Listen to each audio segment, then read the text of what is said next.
Nancy, my wife, and myself, Charles, we met in college in the 70s. Eventually we settled down and got married, had some kids.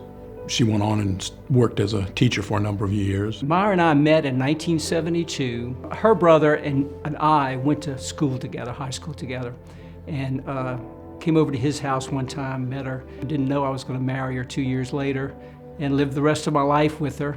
This year will be our 50th wedding anniversary, Myra and I. Kathy and I were married 32 years. That was second marriage for both of us. She had no children from a prior marriage. I have one child, 2 grandkids. My son started to notice a few things that I wasn't aware of. I just figured it was part of aging. One day my wife had been driving back and forth to visit the grandson, and she got lost. And she'd been making that trip a number of times, pretty much weekly.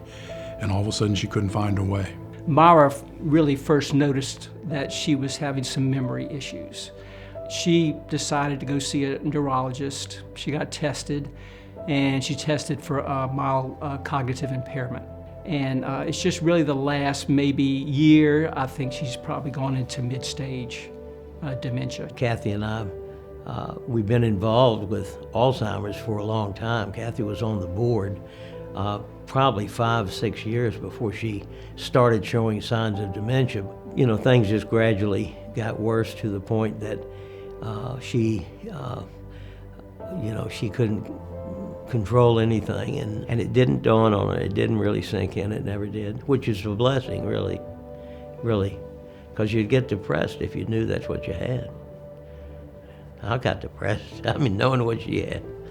Earlier, when I saw this as a possibility, I said, what do you want to do if you became disabled and couldn't function, physically or mentally? And I said, if I become disabled, I know I'd like to stay at the house, sit on the veranda and have a French nurse take care of me when my buddies go by in the golf cart, She said, well, I want to stay home too.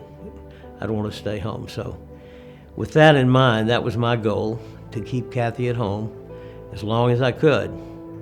And as it turned out, I kept her at home until she died, and held her hand as she breathed her last, along with my daughter. And so we fulfilled our mission from that standpoint. Kathy was active. She was an active person. She was a nutritionist, and she ate right, and she took care of herself, and she was in good shape. So why did she get frontal temporal dementia,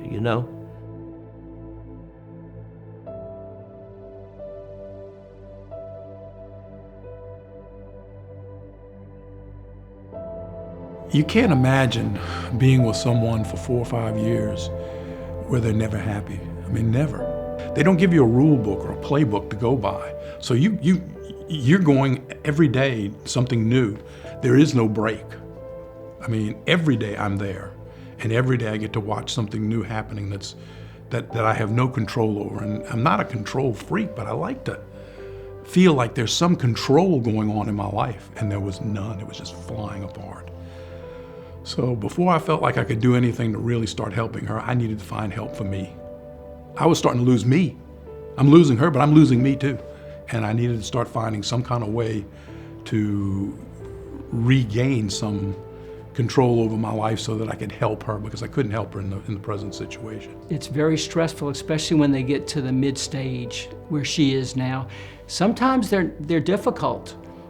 Sometimes they give you a hard time. Sometimes they may be hurtful to you, and you have to be rested enough to where you don't take it personally. You understand what she's going through. It's not her fault. She's not trying to be difficult. If you're completely frazzled and worn out and just burn out, you're just not going to be able to take care of your spouse in a situation like that. I'm desperate. I've got to find something, anything. And one day a lady came walking in at our encounter group, and she was talking about Charlie's place. And she was this cheery, wonderful lady that just came in and gave this great story. And I thought, here we go, another one of these people that's, and I just put it out of the back of my mind. And she came in another time and she put out some pamphlets. So I said, Nancy, we're gonna go try Charlie's place. And she looked at it.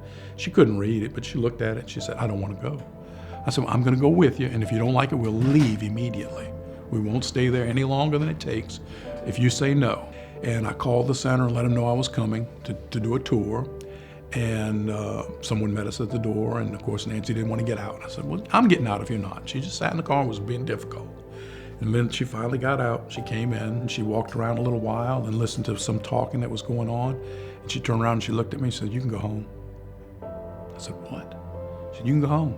I'm gonna stay.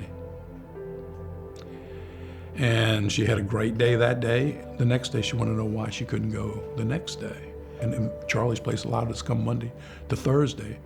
You know, the first time I dropped her off, I was nervous. It was like you were dropping your kid off to kindergarten for the first time, and I didn't know how it was gonna go. And she, every time she comes back and she says how nice everybody is and how she enjoys it, and she looks forward to going. Whenever I tell her in the morning, you're going to Charlie's Place today, she says, oh good, the people are nice there. These people are not just sitters, they're trained to be able to care and interact with people with dementia. She's always ready to come. You can even ask them. We're the first one here every Monday, Tuesday, Wednesday, Thursday. First, because she can't wait. They have socials maybe once every other month for Christmas, for Thanksgiving, for Easter, and they dance and they do things, and I'll come in here and I'm like, she's dancing, she's happy, she's running around, she just can't sit down. She's visiting with her friends, and I want you to meet this person, I want you to meet, and you know, she's happy. She's tired when she comes home.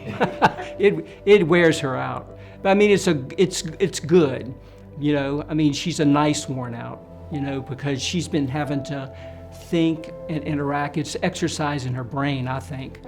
And so when she comes home, she's ready to lay down, and which is fine. She takes a little nap, and I have more time to do the stuff that I need to do, you know. You know, we managed through the process. It was not fun, but we managed, and had a lot of support from Alzheimer's and Barbara and Debbie and everybody here. We're very lucky. I mean, there's not a Charlie's Place in many towns around. I've checked because I've thought about maybe moving, and I've looked at different locations. There's just not many of these places around. We are so fortunate to have a place like this where you can bring your loved one and you know they're taken care of and they're getting the best care possible. It's a blessing, you know, that we have this place here. This is a well-run organization, I'll say that. And I've been on a lot of boards, and this is about as good as it gets, really.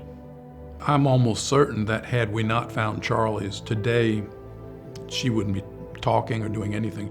Charlie's Place is a godsend. It's a social place that they can come and they don't feel isolated anymore. They don't feel like my son's carrying me around or my husband's doing this for me. They become somewhat independent. They get to go be by themselves, not ushered around and spoken for. They actually go in and interact on their own, at their own speed. It gives them some, I don't know if they have the feelings of autonomy, but it gives them the opportunity to be a person again.